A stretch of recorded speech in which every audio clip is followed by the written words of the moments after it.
자, 그럼 계속해서 13번 문제 보도록 하겠습니다. 공소제기에 관한 다음 설명 중 가장 옳지 않은 것을 골라라입니다.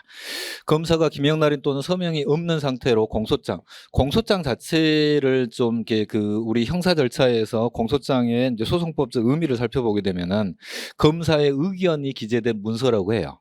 이제 그 자체로 증거 능력이 인정되는 서류가 아니에요. 그래서 조금 완화시켜서 이 요건들을 이제 해석하게 됩니다. 검사가 김영란인 또는 서명이 없는 상태로 공소장을 제출하는 것은 공소제기 절차가 법률 규정을 위반하여 무효인 때에 해당하나 일단 위법해요. 위법하나 공소를 제기한 검사가 김영란인 또는 서명을 추후 보완하는 방법으로 공소제기가 유효하게 될 수 있다. 공소장이라는 서면 자체가 증거 능력이 인정된 서면이 아니기 때문에 이제 이런 형태로 해서 하자 치유를 인정해주고 있고요. 근데 4번은 이제 문장이 이제 좀 지문이 긴데 이건 공소장 CD 이렇게 판례예요. 공소장이라는 조금 이따 추가 설명할 텐데 공소장이라는 서면이 있고 그 다음에 추가해서 범죄 사실이 있어요. 범죄 사실 범죄 일람표라고 하는데 범죄 일람표까지 이제 서면으로 이렇게 쓰고 그 다음에 범죄 사실이 너무 많으면 뭐 폰지 사기 같은 경우에는 이제 공소 사실에 이 범죄 사실 부분이 한 몇만 건 이제 정도 되거든요. 이건 너무 많으니까 CD로 엑셀 파일로 만들어서 CD로 해가지고 이렇게 공소 제기를 했을 때 서면인 부분만 공소 제기가 성립한 것이고 이 CD 부분은 성립하지 않은 것이다 라는 형태예요. 자, 범죄 일람표를 쭉 프로그램을 통하여 전자적 형태의 문서를 작성했다. 엑셀 파일로 만들어서 그 다음에 종이 문서로 출력하여 제출하지 아니하고 전자적 형태의 문서가 저장된 저장 매체 자체 CD 또는 이제 USB를 말하는데 이걸 서면인 공소장에 첨부하여 제출하였더라도 피고인이나 변호인이 이에 대하여 이의를 제기하지 않았다. 이의를 제기하지 않았다 하더라도 공소제기가 성립하지 않았다라고 합니다. 우리는 불고 불리의 원칙에 따라서 검사가 공소를 제기해야 재판이 진행되는 거죠. 그 재판이 진행되게 만드는 가장 강력한 절차의 시작, 서면인 공소장에 들어가야 한다. 이게 이제 형사소송법의 명문 규정이다라는 거죠. 이제 실무적으로는 엄청나게 불편해요. 범죄 사실이 한 5만 건 정도, 실제 사례에서 한 5만 건 정도 되는데, 이러한 게 부분을 이제 공소장 부분으로 송달받아야 하잖아요. 송달받은 피고인이나 변호인이 CD로 온 게 훨씬 더 편하거든요. 그러함에도 불구하고 기어이 출력해가지고 보내게 한다라고 하면 우리 A4 박스 한 박스보다 더 큰 분량을 이렇게 이제 공소장 부분이라고 송달받게 될 텐데 더 불편해요. 현실적으로 불편해요. 그래서 이제 이러한 부분은 사실은 형사소송 규칙에 입법해 놓을 필요가 있는 부분이에요. 이제 뭐 입법을 한다라고 하면은 지금 뭐 검찰 청법 폐지하고 이런 그러한 것들은 큰 정치적인 이제 이슈에 관련된 부분인데 실무적으로 이런 것들을 살짝 개정할 때 집어넣어주는 게 좀 필요합니다. 성립되었다고 이 CD 부분은 공소제기가 성립되었다고 보지 않는 부분이에요. 그다음에 3번 공소사실의 특정 이러한 피고인의 방어권 행사에 지장이 없다면 공소제기 효력에는 영향이 없다. 공소사실의 특정은 이거는 이제 동전의 양면이에요. 공소사실을 특정하기 위하여 장황하게 기재를 하게 되면 공소장 일본주의에 반한다라고 하고 좀 간결하게 했더니 공소사실이 특정되지 않았다라고 하고 저는 뭐 공소장이라는 서면의 본질이 뭐냐? 피고인의 입장에서는 뭐냐? 방어권을 보장받는 거잖아요. 방어권이 보장되었다면 공소제기의 효력에는 영향이 없다. 그다음에 여기서도 이제 간인인데 어디 공소장 여기도 마찬가지예요. 공소장이에요. 공소장에 간인이 없어도 이렇게 일체성이 인정된다라고 하면은 이제 적법 유효하게 보겠다요. 이제 공소장과 피신조서는 구별을 해줘야 돼요. 서명, 김영란인 또는 서명. 추안이 가능하다. 이거는 증거 능력 없습니다. 간인이 없다. 간인이 없어도 유효합니다. 간인이 없으면 증거 능력 없습니다. 공소장과 피신조서 이거 두 개만 구별을 해주면 돼요. 공소장 CD를 보게 되면은 공소장에 이렇게 하고 공소장 이렇게 하고 범죄 일람표 이렇게 해가지고 여러 장 오고 그 다음에 또 CD까지 첨부가 된 이러한 형태가 현실적으로 필요해요. 그러니까 이거 입법이 필요하다고요. 입법이. 즉 이의하지 않고 변론에 응하지 아니한 경우에도 이 CD 부분은 공소제기가 성립하지 않은 부분이다. 성립조사하지 않았다. 이렇게 봅니다.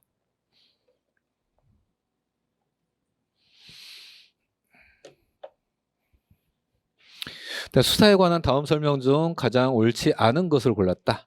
고르세요. 그래서 함정수사는 범위 유발형 함정수사, 기회 제공형 함정수사로 나누어지는데 범위 유발형 함정수사는 위법하다. 네, 위법하다. 자, 그리고 여기 위법한 함정수사에 기한 공소제기는 범위 유발형 함정수사에 기한 공소제기는 그 절차가 법률 규정에 위반하여 무효인 때 이 문구가 많이 나오게 되는데 이 문구 자체는 여러분들 법전 한번 살펴보세요. 327조 2호 조문이에요. 2호. 327조 2호 조문 공소, 기각, 판결 사유예요. 판결. 그래서 무죄 선고해야 한다. 틀렸습니다. 자, 3번 친고죄나 세무공무원 등의 고발이 있어야. 이건 직무고발 사건이라고요. 자, 친고죄나 직무고발 사건에서 장차 고소나 고발이 있을 가능성이 없는 상태 하에서 행하여졌다는 등의 특단의 사정이 없는 한, 이런 문구는 뭐 앞에 읽을 필요 없고, 고소나 고발이 있기 전에 수사를 하였다는 이유만으로 그 수사가 위법하다고 볼 수는 없다. 수사의 본질이 뭐예요? 증거 수집이잖아요. 고소나 고발이 있기 전에 증거 수집의 필요성이 있기 때문에 특별한 장차 고소 고발이 없을 건데도 수사했다라는 거. 그러한 특별한 사정이 없다면 증거 수집의 필요성이 있기 때문에 고소 고발이 있기 전에 수사를 해도 아무 문제가 없고, 이러한 판례가 나온 건 뭐예요? 재판까지 갔다라는 거잖아요. 그러니까 아무런 문제가 없게 됩니다. 범죄 피해자인 검사가 이거는 법관이 재판에 범죄 피해자인 경우에는 제척 사유에 해당하게 되는 거죠. 그런데 검사는 지금 또 검찰청법 폐지되고 공소청법 폐지가 됐는데 그 전에 검사 동일체 원칙으로 규정하고 있었던 부분이 있습니다. 그리고 공소청법에도 제척 기피 제도를 두고 있지 않아요, 지금. 그래서 범죄 피해자인 검사가 그 사건의 수사에 관여하거나 압수수색 영장의 집행에 참여한 검사가 다시 수사에 관여했다는 이유만으로 바로 그 수사가 위법하다고 볼 수는 없다. 이건 하나그룹 압수수색 사건에서 검사가 2번 적은 사건이에요. 실제로 해가지고 그래 검사가 수사해도 적법해라고 해놓고 나서 경비대원들에게 완전 솜방망이 판결을 해가지고 완전 검찰께 2번 사망한 사건입니다. 검사에 대해서는 아직 제척 기피 제도가 없다. 이렇게 보면 되겠습니다. 그러니까 적법하다.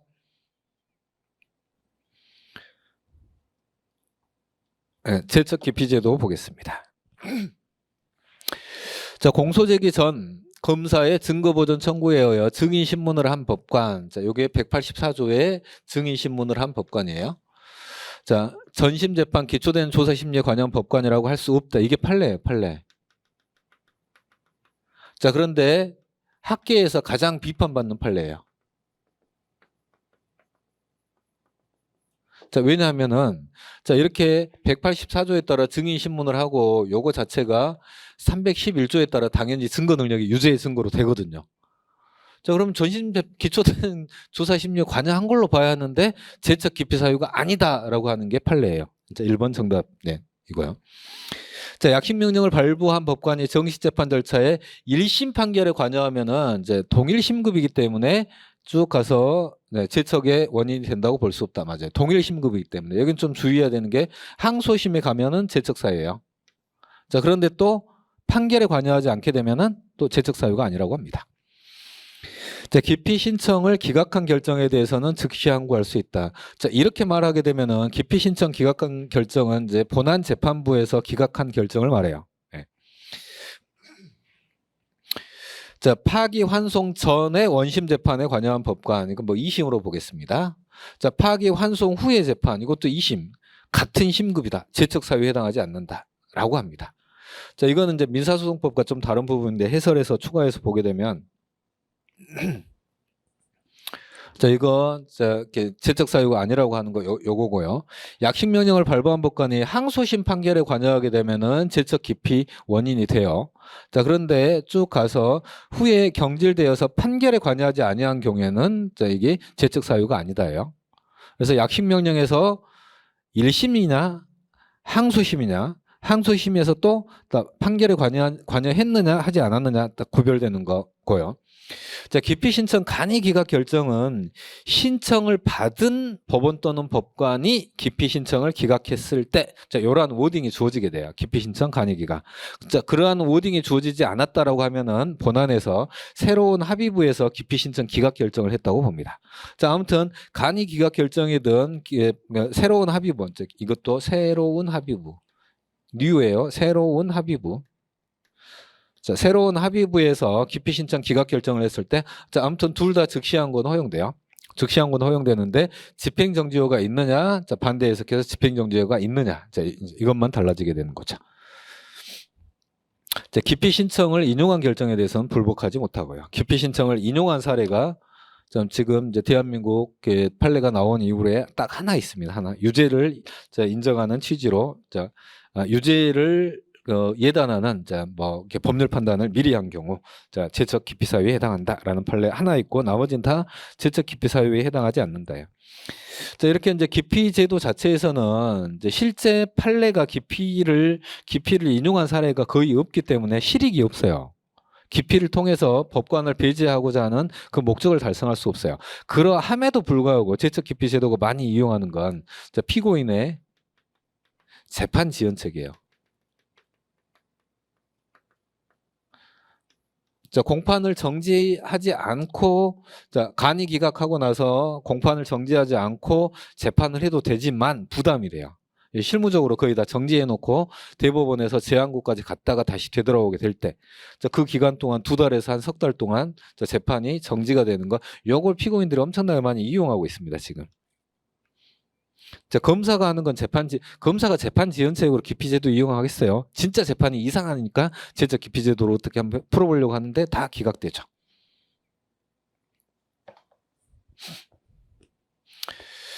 자, 환송 전 재판, 이건 맞죠? 2심이죠, 2심. 그러니까 2심, 이것도 2심이죠. 대법원에서 파기하고 다시 환송, 이게 다시 대법원으로 오게 되는 구조인데, 자, 이때 같은 심급이다. 그러니까 전심이 아니다라는 거고요. 자, 그런데 민사소송법은, 자, 이러한 법관은 여기에 관여한 법관이 환송 후 재판에 관여하게 된다라고 하면은 민소법은 재판에서 배제하는 특별 규정을 두고 있습니다.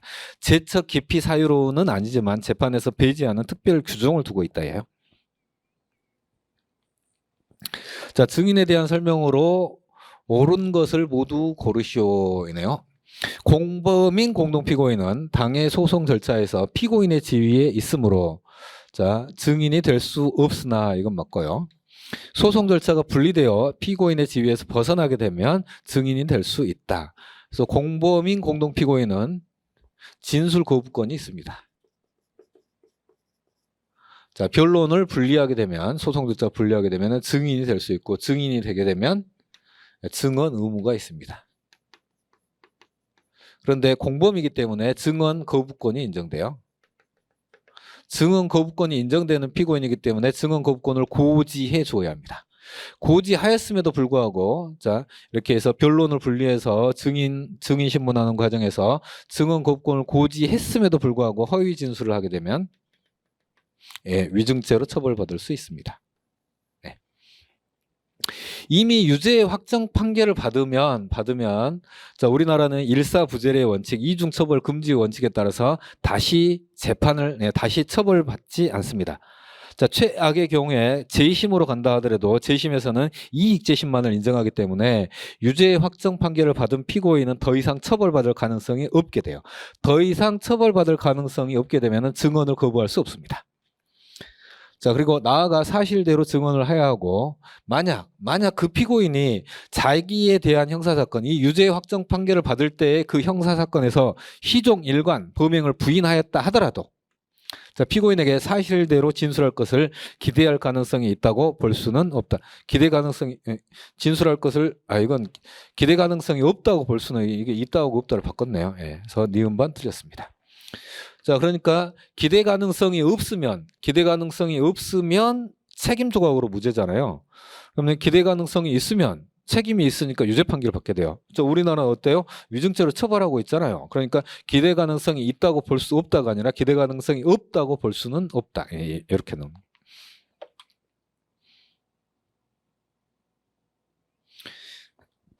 피고인과 별개의 범죄 사실로 기소되어 병합 심리 중인 별개의 범죄 사실이에요. 별개의 범죄 사실로 기소되어 병합 심리 중인 공동 피고인은 공범 아닌 공동 피고인이에요. 자, 그래서 피고인의 범죄 사실에 관하여는 증인의 지위에 있다예요. 자, 그런데 선서가 없어요. 선서. 네, 요거. 선서 없는 진술은 유죄의 증거로 사용할 수 없게 됩니다. 이거 좀 추가 설명하겠습니다. 이게 같은 구조예요. 절도범과 작물범은 뭐예요? 공범 아닌 공동피고인이에요. 공범 아닌 공동피고인이기 때문에 서로 다른 공동피고인의 범죄에 관하여 증인의 지위에 있다. 그래서 이 부분은 이게 들어가면 암기해버리면 간단하게 끝나요. 공범인 공동피고인은 피고인의 지위에 있기 때문에 증인 적격이 없다. 변론을 분리하면 증인 적격이 있다. 공범 아닌 공동피고인은 증인 적격이 있기 때문에 선서하고 증언을 해야 하는데 선서 없는 진술은 유죄의 증거로 사용할 수 없다. 이렇게 암기하면 끝나기는 해요. 자, 그런데 그 구조를 들어가 보면은 우리 보게 되면 이제 공동피고인의 소송 관계에서 피의자 신문조서의 증거 능력을 살펴보게 되면은 공범인 공동피고인에 대한 피의자 신문조서에서 당해 피고인이 갑이고 공범을에 대한 피의자 신문조서의 증거 능력은 312조 1항이나 3항에 적용된다. 적법한 절차와 방식, 내용 인정해야 한다. 그러면 이 내용 인정을 을이 하느냐, 갑이 하느냐가 문제가 되는데 당해 피고인 갑이 내용 인정해야 한다. 해야 그 증거 능력이 인정되고 그 당연한 결과로 314조가 적용되지 않는다 해서 이건 공범인 공동피고인에 대한 부분 이것도 뭐 이렇게 전형적으로 항상 지문에 나오는데 올해는 안 나왔지만 내년에 나오겠죠. 자, 그런데 공범 아닌 공동피고인에 대한 피의자 신문조서의 증거 능력은 어디로 가냐면은 312조 사항으로 가게 돼요. 312조 사항으로 가서 적실 반특의 요건을 갖추어야 증거 능력이 인정되는데 여기에서 성립의 진정을 현재 사건의 증인으로 출석해서 증언에 의하여 성립의 진정을 인정해야 돼요. 증언에 의하여 성립의 진정을 인정한다라는 건 선서하고 성립의 진정을 인정해야 한다라는 거예요. 자, 그래서 만약에 이 성립의 진정을 선서하지 않고 성립의 진정을 인정했을 때 이 피의자 신문조서는 성립의 진정, 현재 사건, 증언에 의하여 성립한 게 아니라 뭘로 한 거예요? 피고인 지위에서 또는 피고인 신문 과정에서 이 과정에서 한 진술로는 이 피의자 신문조서를 이 공범 아닌 갑과 을의 관계에서 갑과 병의 관계에서 이 병에 공범 아닌 병에 대한 피의자 신문조서를 갑에 대하여 유죄의 증거로 사용할 수 없다예요. 다시 가봅니다. 여기는 자신의 유죄 판결이 확정되어 재심 청구할 예정이다 하더라도 쭉 가서는 증언 거부권이 인정되지 않는다요. 이미 유죄 확정 판결을 받았죠. 쭉 가서 기대 가능성이 없다고 볼 수는 없다. 이렇게 나오고.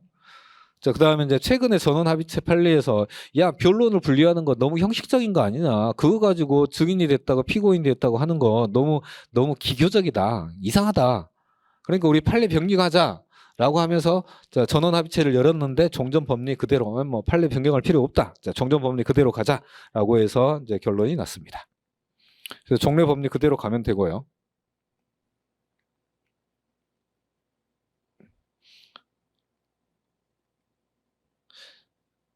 그래서 여기를 보게 되면은 선서 없이 한 공동 피고인의 법정 진술, 이게 피고인의 지위에서 한 진술이에요. 피고인이 증거로 하면 동의한 바 없는 공동 피고인에 대한 피의자 신문조서, 이게 별개의 범죄 사실이죠. 그러니까 참고인 진술 조서의 증거 능력 인정 요건을 갖춰야 되는 거고, 그때 성립의 진정을 현재 사건의 증인으로 출석해서 증언에 의하여 성립의 진정을 인정해야 하는데 선서 없이 했잖아요. 선서 없이 성립의 진정을 인정한 거 그건 인정되지 않습니다. 그러니까 유죄의 증거로 사용할 수 없게 됩니다. 이제 자세히 읽어보게 되면 종국에는 312조 사항에 성립의 진정의 요건을 갖추지 못해서 증거로 할 수 없다. 이렇게 돼요. 되게 까다로운 부분이에요. 들어가면은. 그러니까 복잡하죠. 복잡하니까 다시 그냥 외우면 돼요. 공범인 공동피고인 증인 적격이 없다. 변론을 분리하면 증인 적격이 있다. 공범 아닌 공동피고인 선서 없는 진술은 유죄의 증거로 사용할 수 없다. 절도범과 작물범은 공범 아닌 공동피고인이다. 이렇게만 외워놓으면 문제 푸는 데는 전혀 지장이 없습니다.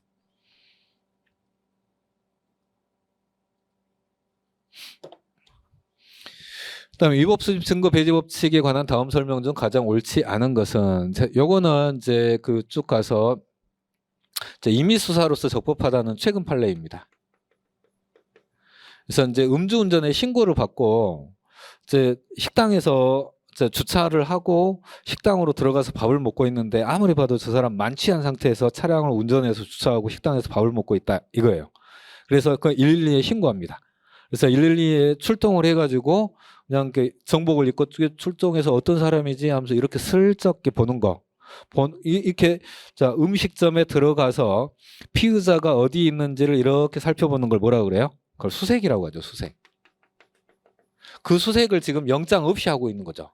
영장 없이 하는데 이거 위법하다고 할 수 없다. 왜? 임의 수사다예요. 자, 그러면서 주어지는 방법. 자, 수사기관이 범죄를 수사하면서 불특정 다수의 출입이 가능한 장소에 통상적인 방법으로 출입하여 아무런 물리력이나 강제력을 행사하지 않고 통상적인 방법으로 피의자를 찾는 것은 찾는 것 요게 수색이라고요. 이 수색을 영장 없이 이루어졌다 하더라도 위법하다고 할 수 없다. 최근 판례이고요. 자, 지금 이제 이번 판례가 수사기관이 이번 판례가 이제 최근에 나온 판례 요거 하나 나왔어요. 나머지 최근 판례들은 좀 덜 나왔는데 자, 수사기관이 위법하게 수집한 1차적 증거가 이제 요거 1차적 증거가 수사 개시의 단서가 되었거나 아니면 사실상 유일한 증거 내지 핵심 증거이고 요 워딩을 찾아줘야 돼요. 자, 위법의 정도 역시 상당할 뿐더러 피고인이 수사기관에서 1차적 증거를 제시받거나 1차적 증거 내용을 전제로 신문받은 바가 있다면 특별한 사정이 없는 한 피고인의 법정 진술도 피고인의 법정 진술도 자, 1차적 증거를 직접 제시받거나 1차적 증거의 존재를 전제로 한 것으로 볼 수 있으므로 자, 이는 절차 위반 행위와 절차 위반 행위와의 인과관계의 희석 또는 단절을 인정하기 어려운 정황에 속한다. 그러니까 이 법정 진술도 뭐예요? 유죄의 증거로 사용할 수 없다. 증거 능력이 인정되지 않는다. 독수의 과실 이론이 적용되는 거죠. 자, 우리가 여태까지 나와 있는 그 독수 과실 이론의 예외에 해당하는 판례 있죠. 독수 과실 예외. 독수 독과의 예외에서 예외적으로 증거로 사용할 수 있는 2차 증거는 공개된 법정 임의로 한 진술 요 워딩이 나오게 되면은 예외적으로 증거 능력이 인정돼요. 자, 그런데 지금 보고 있는 판례 여기에서 키워드 나오죠. 자, 수사 개시의 단서가 되었거나 유일한 증거 내지 핵심 증거이고 요 멘트가 나오게 되면은 자, 법정 진술도 유죄의 증거로 사용할 수 없다요. 자, 이건 뭐 사실 관계가 마약 사범에서 이제 던지기 수법들 이제 많이 이용하게 되는데 이거 설명하면 조금 깁니다. 좀 간단하게 요 정도만 보고 넘어가도록 하겠습니다. 자, 이 판례와 요 판례 두 개를 비교해 줘야 된다는 거예요. 공개된 법정에서 임의로 한 진술 이 워딩이 나오게 되면은 자, 예외적으로 증거 능력이 인정된다. 인과관계의 희석 내지 단절이 인정된다예요. 자, 그런데 수사 개시의 단서가 되었다. 유일한 증거의 핵심 증거이다. 법정 진술이다. 자, 이렇게 나오게 되면은 유죄의 증거로 사용할 수 없다예요.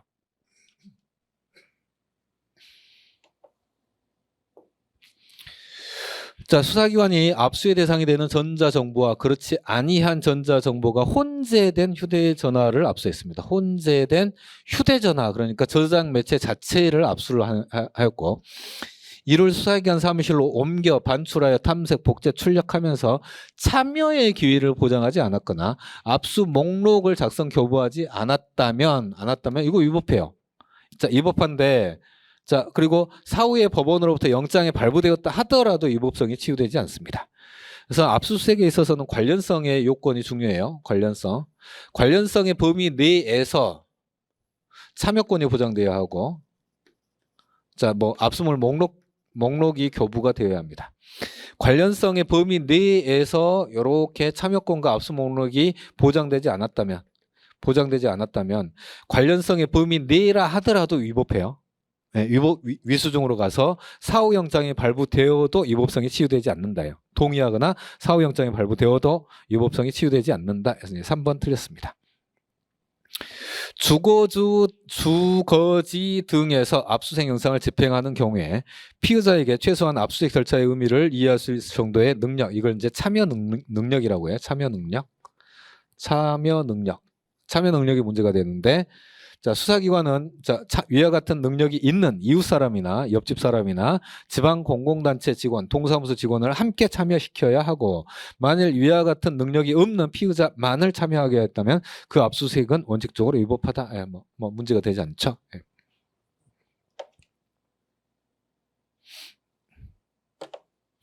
중간에 이제 참여권 보장, 여기는 이제 피의자 참여권이에요. 피의자에게 참여권이 보장이 필요 없는 경우가 있는데, 이거 두 가지 판례.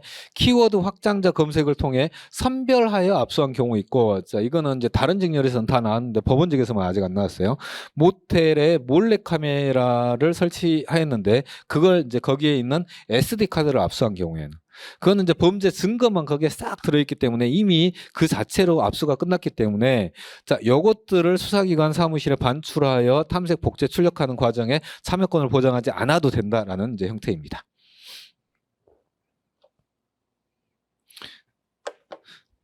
지금 이제 3번 판례는 관련된 범죄만 압수한 경우에도 위법하다요. 위법성에 치유되지 않는다요. 관련성의 요건은 관련성의 요건대로 반드시 지켜져야 하고, 관련성의 범위를 넘어서는 순간 그거 자체는 영장 없는 압수에 해당하는 부분이에요. 네, 그냥 그대로 끝나는 거고, 관련성의 범위 내라 하더라도 참여권이나 압수물 목록 교부 등의 절차가 지켜져야 합니다. 그렇지 않으면 위법해요. 자, 위법하다라고 경우에도 이제 위법하다 나오게 되면은 이건 308조 2 위법 수집 증거, 그러니까 동의가 있거나, 자, 사후영장이 발부되어도 하자가 치유되지 않습니다. 자, 18번 열람등사 보겠습니다.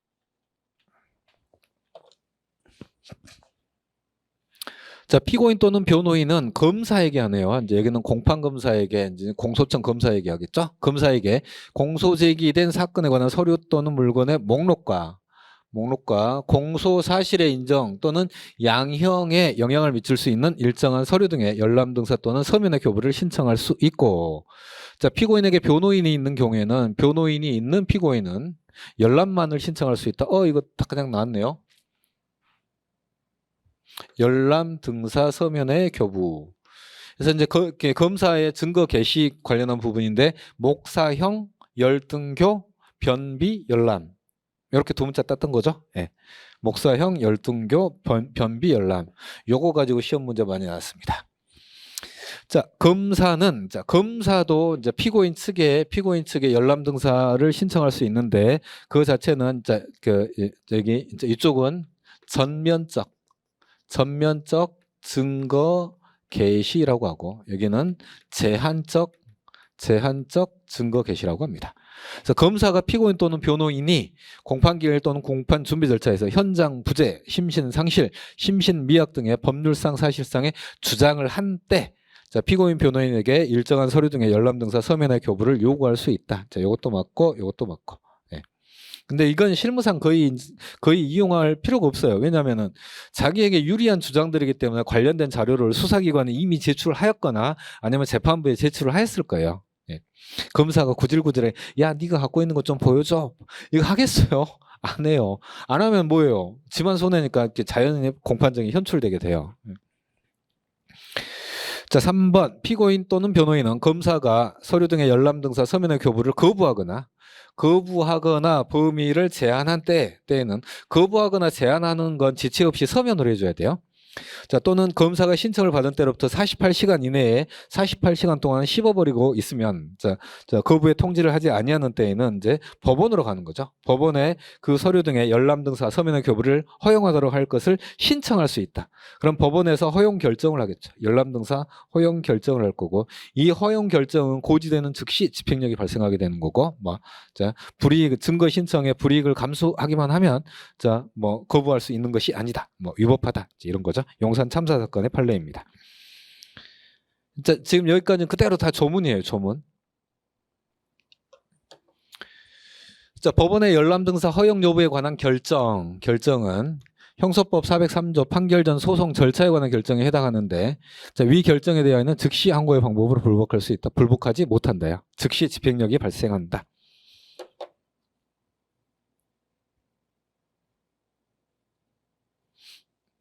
공소장 변경 보겠습니다.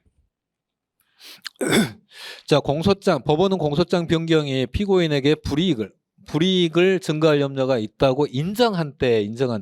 자, 인정을 해야 하기 때문에 이 부분이 당연히 재량으로 가는 거예요. 자, 인정한 때 직권 또는 피고인 변호인의 청구에 의하여 피고인이라면 필요한 방어의 준비를 하기 위하여 결정으로 필요한 기간 공판 절차를 정지할 수 있다. 여기가 포인트죠. 하여야 한다. X. 하여야 한다가 아니라 할 수 있다예요. 왜냐하면 인정할 때만 가는 거니까 정지할 수 있다로 이렇게 읽히게 되는 거고.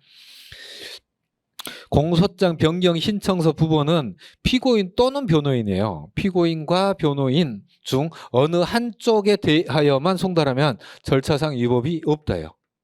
자, 지금 저희가 26년도 법원지 기출을 보면서 공소장 변경 신청서 부본 또는 공소장 부본을 피고인 또는 변호인에게 송달한다는 지문이 몇 개가 나와요. 그러니까 요걸 틀리면 안 되는 거죠. 예. 공소 사실의 동일성은 뭐예요? 규범적 요소를 고려한다, 고려하지 않는다. 고려한다잖아요. 그래서 규범적 요소를 전적으로 배제한 채 순수하게 사회적, 전법률적인 관점에서 파악할 수는 없고, 그러니까 그 규범적 요소 쭉 가서 그 규범적 요소도 기본적 사실관계의 동일성의 실질적 내용의 일부를 이루는 것이라고 보는 것이 상당하다. 뭐 다 읽을 필요 있나요? 규범적 요소를 고려한다? 맞네. 여기서 끝났잖아요, 사실은. 이거 검사의 공소장 변경 허가 신청이 공소사실의 동일성의 범위 안에 있으면 법원은 허가하여야 한다입니다. 여기 중요하고요. 네.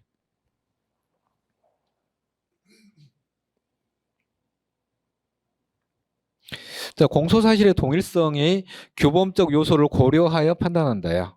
고려하여 판단했을 때 작물취득죄와 강도상해죄는 동일성이 인정되지 않는다예요. 자, 그러면 여기서도 좀 동일성에서 이제 이 세 가지 쟁점이 있고, 여기서 우리가 한번 고민을 해봐야 되는데, 피고인 갑은 지금 작물취득죄로 확정 판결을 받았어요. 자, 그런데 강도상해죄로 또 처벌을 받아요. 이거 이중처벌 금지 원칙에 반한가? 라고 했더니 아니래요. 그럼 피고인 갑은 지금 강도상해죄로 이제 유죄 판결을 받게 돼요. 그러면 나는 원래 범죄가 강도상해죄인 거지. 그럼 이 작물취득죄 유죄 확정은 내가 재심 청구할 수 있는가? 자, 이게 문제가 돼요. 어떨 것 같아요? 이론적으로는 될 것 같은데, 이 재심에 관한 우리 판례가 무정자증 판례에서, 자, 이러면은 이제 이 강도상해죄 유죄 확정 판결이 신증거에 의한 재심 사유를 주장하게 된다라고 하면은 여기는 재심 청구할 수 없게 돼요. 왜냐하면은 과실이 있잖아요. 과실이 있기 때문에 재심이 불가능하게 됩니다. 신증거에 의한 재심 사유도 안 되게 돼요. 네. 자, 이 부분 판례가 있는 부분은 아닌데 그 후속 절차가 궁금하잖아요. 근데 판례가 없잖아요. 왜? 저러니까 재심을 인정하지 않으니까, 당사자에게 과실이 있는 형태로 해서.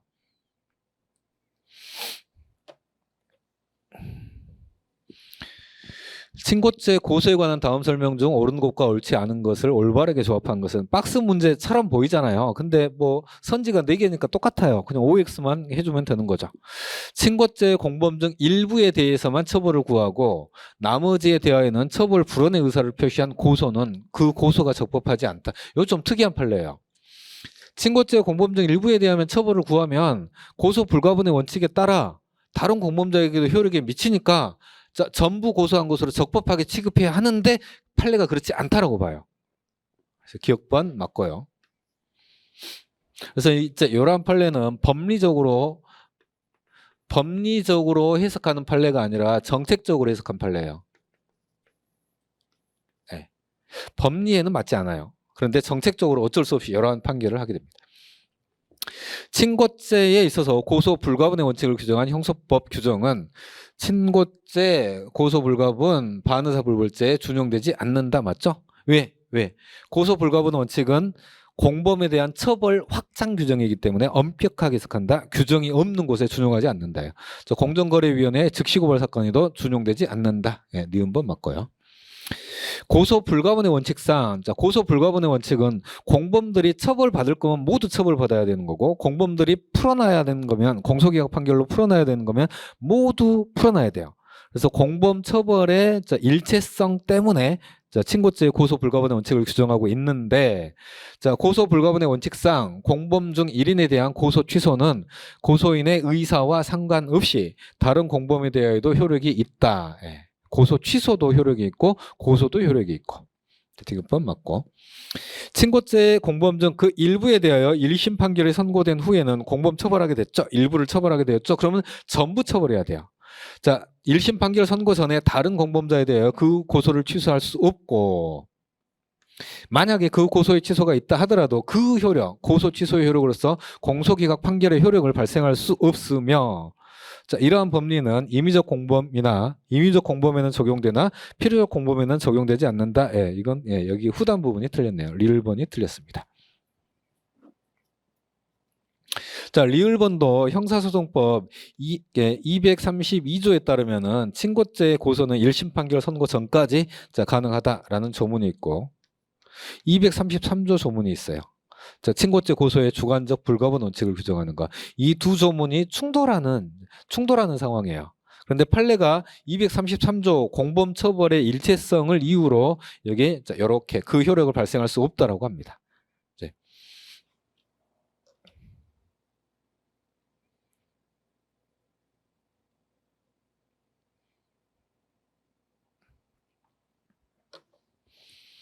자, 21번 전자정보 압수수색에서 올바르게 조합한 거 이렇게 살펴봅니다. 자, 전자정보에 대한 압수수색에 있어서 저장 매체 자체를 가지고 가는 거죠. 저장 매체 자체를 외부로 반출하거나 하드카피, 이미징 등의 형태로 복제본, 이 복제본은 하드카피 이미징은 전부 복제한 걸 말해요. 그러니까 관련 없는 전자정보가 같이 들어있게 됩니다. 자, 저장 매체 자체나 전부 복제본을 만들어 외부에서 저장 매체나 복제본에 대하여 압수수색이 허용되는 예외적인 경우에 불가능하거나 관련된 부분만을 출력하는 게 불가능하거나 현저히 곤란하게 되면 이렇게 저장 매체 자체를 예외적으로 반출할 수 있고, 그 반출한 경우에도 관련된 전자정보 이외에 무관한 전자정보를 탐색, 복제, 출력하는 것은 원칙적으로 위법한 압수수색에 해당하므로 허용될 수 없다. 예, 맞고요. 자, 전자정보에 대한 압수수색이 종료되기 전에 혐의 사실과 관련된 전자정보를 적법하게 탐색하는 과정에서 별도 범죄를 발견하게 되면 더 이상 추가 탐색을 중단하고 별도 범죄 행위에 대한 영장을 발부하던 경우에 한하여 그러한 정보에 대하여도 적법하게 압수수색을 할 수 있다. 그래서 여기는 뭐 종군당 압수수색 사건 등 여러 개 이제 판례에서 확인한 내용들이고요. 자, 디귿번. 지금 저희가 판례를 보게 될 때 지금 민법도 선지 지문이 엄청나게 길고 형사소송법도 선지 지문이 조금 길어졌어요. 그런데 형사소송법에서 선지는 사실관계를 주면서 적법하다, 위법하다 이것만 빨리 찾아내면 돼요. 그런데 이제 민법에 있어서는 사실관계에 그걸 이미징하면서 잘 그려줘야 돼요. 그러니까 저희가 같은 시간 내에 형사소송법과 민법을 본다라고 하면 예를 들어서 순서를 형사소송법을 제일 마지막에 풀거나 또는 민법을 제일 마지막에 푼다고 할 때 30분이 주어졌다 하더라도 민법에서 글씨가 안 읽혀버리는 경우가 있어요. 자, 형사소송법에는 시간이 임박해도 위법하다, 적법하다 이것만 찾아주면 돼요. 하자가 치유된다, 치유되지 않는다. 이제 이런 부분만 찾아주면 되기 때문에 형사소송법은 짧은 시간 내에 쉽게 정답을 찾아낼 수 있어요. 대신에 민법은 시간이 좀 많이 필요한 거죠. 그래서 이제 여러분들이 2교시 시험 문제를 푸는 그 순서도 좀 고민을 해 주시기 바랍니다. 대부분의 많은 수험생들이 거꾸로 풀어요. 형소법, 형법, 민소법, 민법. 자, 그러면서 앞에 형소, 형법, 민소법에서 시간을 많이 확보해서 좀 차분히 민법을 풀어보려고 하는 거죠. 아무튼 수험 전략적으로 저도 거꾸로 푸는 걸 좀 추천합니다. 자, 디귿번 보겠습니다. 키워드 확장자 검색 나왔네요. 키워드 확장자 검색 등을 통해 자 범죄 혐의 사실과 관련 있는 정보를 선별한 다음 요 문구가 나오죠. 자 그러면은 나중에 자 그렇게 요런 멘트가 나오게 되면 자 이로써 압수 목적물에 대한 압수수색 절차는 종료된다. 종료된다. 자 수사기관 사무실에서 위와 같이 압수된 이미지 파일을 자 탐색 복제 출력하는 과정에 참여의 기회를 보장하여야 하는 것은 아니다. 선별 정보 키워드 확장자 선별 정보 압수수색에서는 후속 절차에 참여권을 보장할 필요가 없다요. 왜? 압수수색은 그때 종료했기 때문에. 나머지는 뭐예요? 이거 수사다라는 거죠. 이제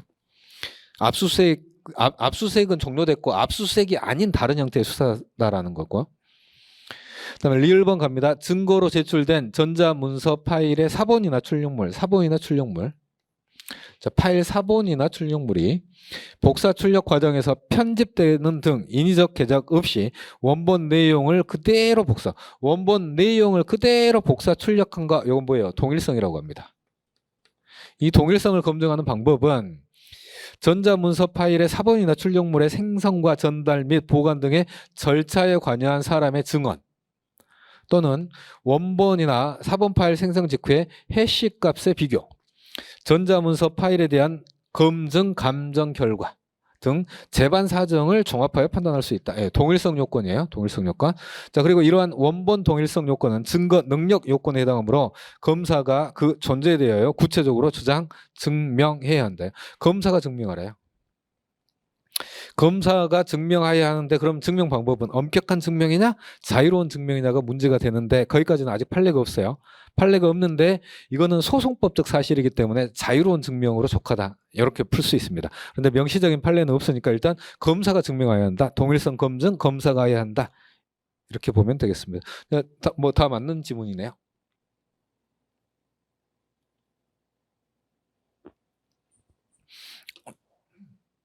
자, 전자정보를 압수수색을 하게 될 때, 자, 그 범위를 정하여 출력하거나 복제를 해야 하는데 예외적으로 저장 매체 자체를 반출할 수 있게 돼요.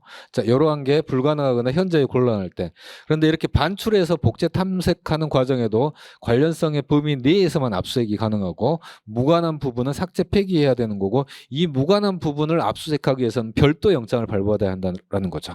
자, 그럼 이제 관련성의 범위 내에서만 압수수색을 하게 될 때에도 참여권을 보장해 줘야 해요. 그렇지 않으면 위법하게 됩니다. 22번 재정신청 가겠습니다. 재정신청. 자, 재정신청에서도 지금 저희 그 공소청법에 이제 그 제정이 되었는데 이제 기존의 지방검찰청, 고등검찰청, 그리고 대검찰청이 있고 이 대검찰청에 검찰총장이 있죠. 자, 요게 지방공소청. 자, 이게 고등공소청. 자, 그리고 이게 그냥 공소청 이렇게 됐어요. 이 공소청에 마찬가지로 검찰청을 둡니다. 이렇게 해가지고 이제 검찰청이라는 명칭은 이제 역사 속으로 들어가게 되는데 재정 신청에 있어서 검찰 항고 전치주의에 따라서 고등검찰청 검사장에게 검찰 항고를 냈죠. 그러니까 그게 이제 고등공소청장에게 재정 신청을 하게 되는 이제 검찰 항고라고 않고 이거 뭐라고 공소 항고라고 해야 되나요? 먼저 이렇게 되겠죠. 예. 자, 요 구조만 바뀌어지게 되는 거고 나머지 절차는 그대로 이제 유지가 될 겁니다. 진정 사건에 대하여 내사를 한 후 내사 종결 처리를 한 경우 이 내사 종결 처리는 불기소 처분이라 볼 수 없기 때문에 재정 신청의 대상이 되지 않는다. 이거 청와대 민원이었죠. 청와대의 민원을 내사 종결 처리한 거 이게 재정 신청의 대상이 되지 않는다. 재정 신청을 하려면 우선 검찰청법에 따른 항고를 해야 한다. 이제 공소청법으로 바꿔서 읽어주면 돼요. 자, 항고 신청 후 항고에 대한 처분을 행하지 않고 3개월에 경과한 경우 또는 공소시효 만료일 30일 전까지 공소를 제기하지 아니한 경우에는 항고를 거치지 아니할 수 있다. 이거 다산 삼식이죠. 다시 불기소 처분이 있거나 3개월 공소시효 30일 다산 삼식이 하면 공소시효 아니 그 검찰 항고 전치주의 예외에 해당하는 거니까 여기도 맞고요. 자, 재정 신청이 있는 것만으로는 공소시효의 진행이 재정 신청이 있으면 공소시효가 정지가 돼요.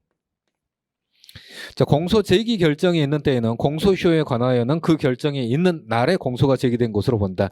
자, 이 부분은 이제 해설에서 조금 추가 설명하겠습니다. 자, 재정 신청을 기각하는 결정에 대해서는 재항고를 할 수 있고 415조에 따른 즉시항고가 재항고예요. 공소 제기 결정에 대해서는 불복할 수 없다. 불복할 수 없는 재판은 고지되는 즉시 확정이 되는 거고, 자, 불복할 수 있는 재판이죠. 재정 신청을 기각하는 결정 415조에 따른 즉시항고, 재항고를 할 수 있다. 그 4번 선지 맞고요. 지금 이제 3번 선지 관련하여 재정 신청과 공소시효 이제 보는데 재정 신청이 있으면 공소시효의 진행이 정지가 된다. 우리 공소 제기하면 시효가 정지가 되죠. 마찬가지로 국가기관이 어떠한 행위를 하고 있잖아요. 그러니까 시효가 정지가 되는 거예요. 재정 신청 절차가 진행되는 동안은 국가기관이 뭔가를 하고 있는 중이잖아요. 그러니까 재정 신청이 있으면 재정 결정이 확정될 때까지 공소시효의 진행이 정지가 돼요. 자, 그러면 재정 신청은 어떻게 확정되느냐? 공소 제기 결정이 있으면 그때 확정이 되어버리는 거죠.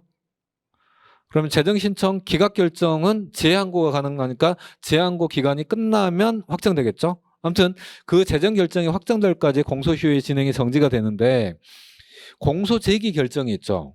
공소 제기 결정이 있으면 자, 공소 제기 결정문을 검찰청에 보내고 검찰청에서 담당 검사를 지정하고 지정받은 검사가 공소를 제기해야 돼요. 그러면은 자, 공소 제기 결정과 공소 제기하는 이 행위 사이에 시간적 간격이 발생하게 되는 거고 그때 시효가 완성돼 버리면 난리가 나는 거죠. 그래서 그 공백을 메꾸기 위하여 공소 제기 결정이 있는 때에는 그 공소시효만 그 결정이 있는 날에 공소가 제기된 것으로 본다요. 왜? 공소 제기하면 시효가 정지가 돼서 그러면은 재정 신청에서 공소 제기 결정이 있고 종국에 공소 제기될 때까지 공소시효가 쭉 정지되는 형태로 남아있게 됩니다.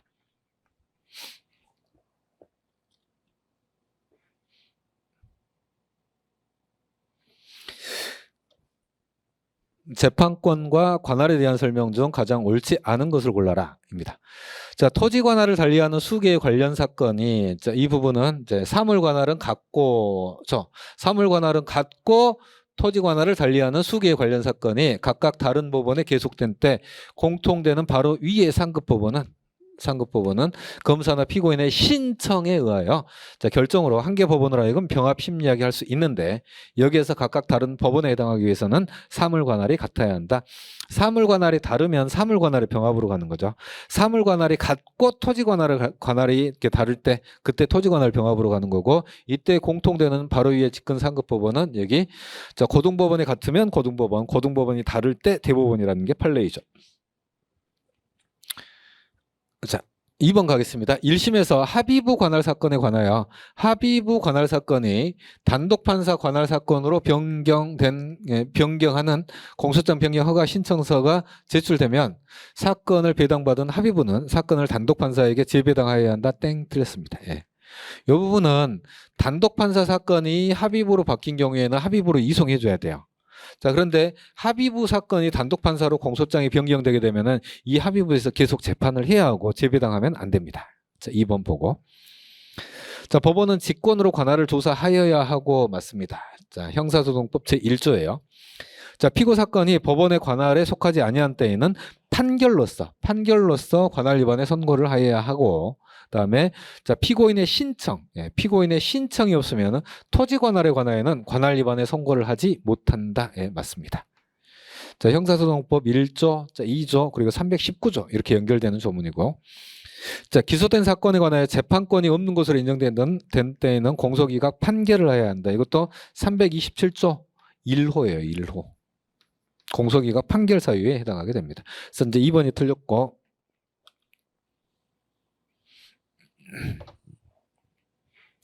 자, 단독판사 관할 사건이 합의부로 변경되었을 때 자, 합의부로 이송하도록 규정하고 있고 자, 2심이라고 하게 되면은 고등법원으로 이송하도록 규정하고 있는데 그 반대의 경우에는 규정이 없다요. 규정이 없다. 자, 그리고 재배당 사유로 규정하고 있지도 않다.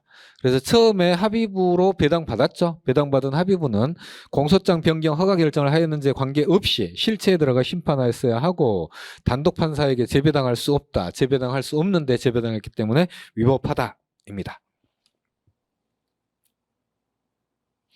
자, 토지관할 병합심리하고 사물관할 병합심리는 이제 요게 토병 7신, 사병 5직 요거 외우면 돼요. 그래서 토지관할 병합심리는 이제 병합심리에 공통되는 직권상급법원, 고등법원이 다르면 대법원. 자, 신청권이 인정된다요. 자, 그럼 병합심리 결정을 하면 7일 이내 기록 송부입니다. 사물관할이 같을 것을 전제로 합니다. 자, 사물관할이 다른 사건들을 병합심리하게 될 때는 사물관할 병합심리입니다. 이거는 신청권이 인정되지 않고 직권으로 한다. 합의부가 심판한다요. 그리고 병합심리 결정을 해야 하는 거고 항소심이라고 하게 되면 고등법원의 병합심리 결정을 해야 되겠죠. 자, 그리고 여기는 신청권이 없고 직권으로 하게 됩니다.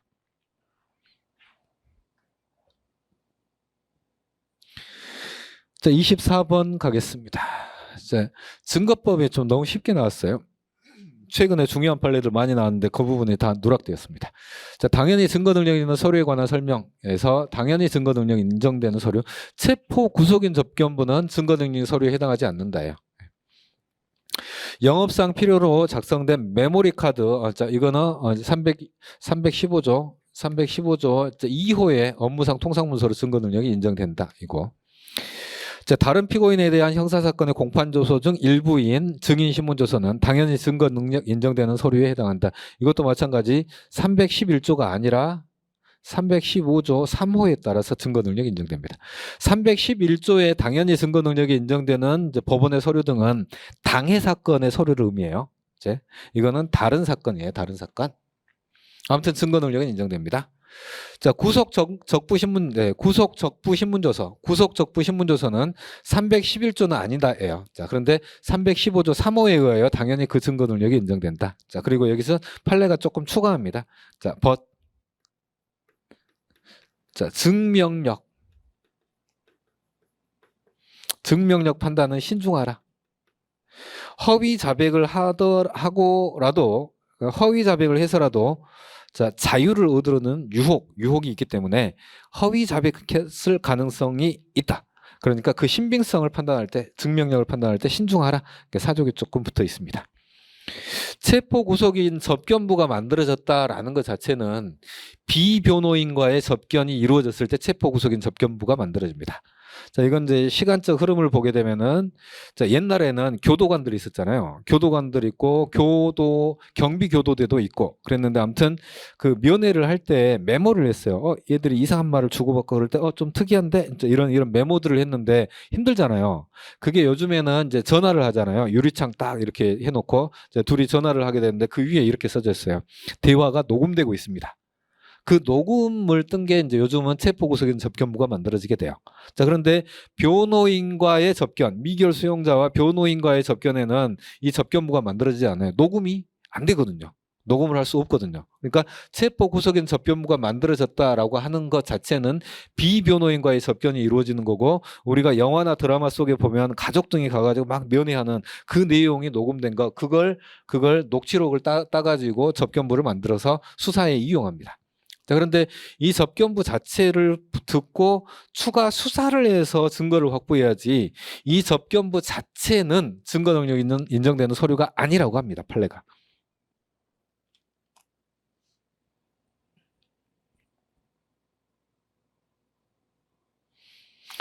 자, 25번 보겠습니다. 영장에 의하지 아니하는 강제처분. 자, 이것도 이렇게 문제를 영장에 의하지 아니한 강제처분.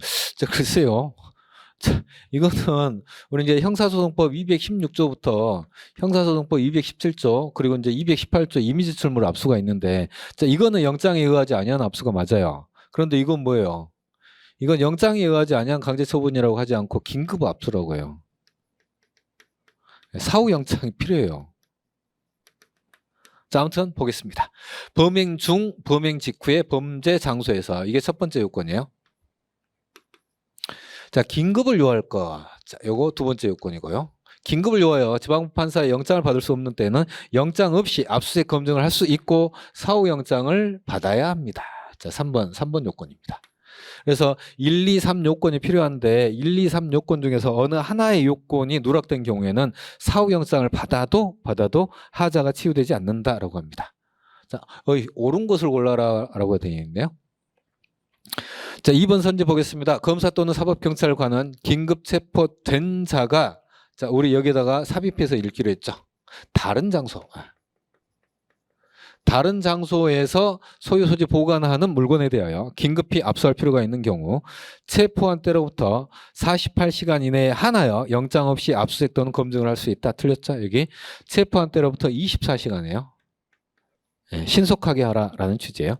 자, 그리고 사후영장을 받을 때는 체포한 때로부터 48시간 이내에 사후영장을 청구해야 합니다. 그래서 이것도 틀렸고요. 자, 3번 검사 또는 사법경찰관은 현행범 체포 현장이나 범죄 장소에서도 자, 소지자 등이 임의로 제출하는 물건은 218조에 따라 영장 없이 압수할 수 있고 218조는 사후에 영장을 받을 필요가 없습니다.